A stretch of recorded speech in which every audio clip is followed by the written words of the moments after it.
Despite everything, Ukraine managed to liberate part of the occupied territories. These victories unveiled the extent the occupiers went to retain the captured cities. Mass burials, torture chambers were found there, along with constant psychological pressure on the population and an information vacuum. Russian propaganda in occupied territories.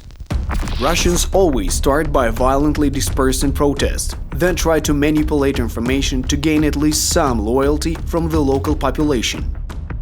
Locals are deprived of Ukrainian mobile service and internet. Information comes only from Russian sources and only the correct one.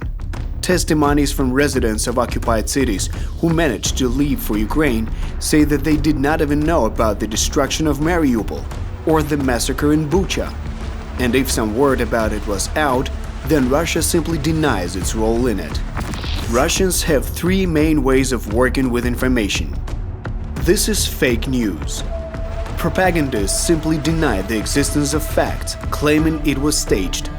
That's what happened in Bucha, in Serhiivka and Odessa. That's what happened in Mariupol. Вооруженные силы Российской Федерации наносят удары только по военным объектам. It's not Russia. Ukraine is bombing itself.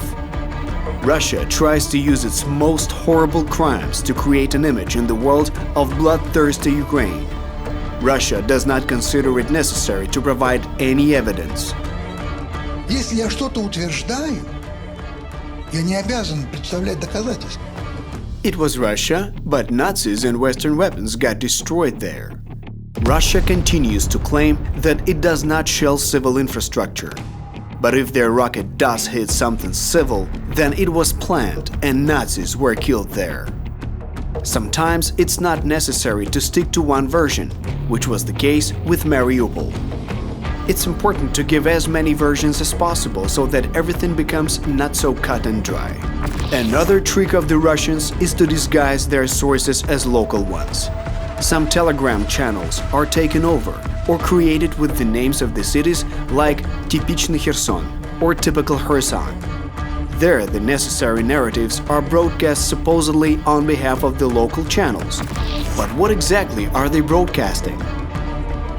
People under occupation are told that in Ukraine they will be sentenced for staying at home in the occupied territories, that they're collaborators, and when the Ukrainian forces come, or if they go to Ukraine themselves, they will simply be executed, which of course is not true.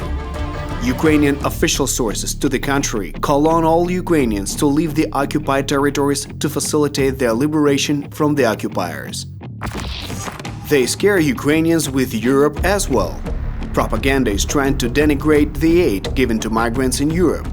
According to Russian information to residents of occupied cities, Europeans take Ukrainian children to orphanages because they misbehave and often rape them in refugee shelters, simply because no one is protecting Ukrainians there.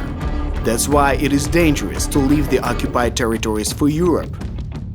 Russia tells people in occupied territories that Ukrainian refugees are treated as second-class people in Europe. And in Europe itself, they inflate the idea that Ukrainians are treated way too well. And it should stop doing that. Does one contradict the other? It doesn't matter. All propaganda wants is to divide society. The occupiers are actively working on faking the support for Russia in occupied cities to everyone else. They want to show that the locals don't see them as enemies. These photos should melt your heart. And it doesn't really matter if this particular soldier may have killed someone's father yesterday. Unfortunately for Russia, videos with the real attitude of local people towards Russian administrations appear on the internet way more often. Frankly, even the stories in the Russian news are not famous for their support. Russia needs Ukrainians to stay in the occupied cities, disenfranchised and morally oppressed. That's how they will have less chance to organize resistance against the occupiers and interfere with portraying the desired results in the so-called referendums.